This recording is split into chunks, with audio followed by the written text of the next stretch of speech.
కుటుంబం కొరకు సమాధిని తొలిపించుకున్నాడు ఒక రాతిలో.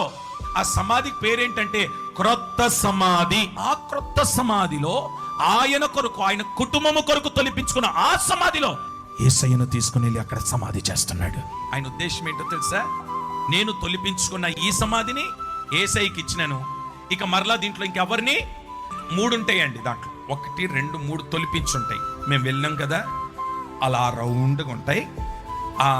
1, 2, 3 తొలిపించుంటాయి. అందులో 1 యేసయ్యను పాతి పెట్టినారు, ఇంకా 2 ఖాళీగానే ఉన్నాయి కదా.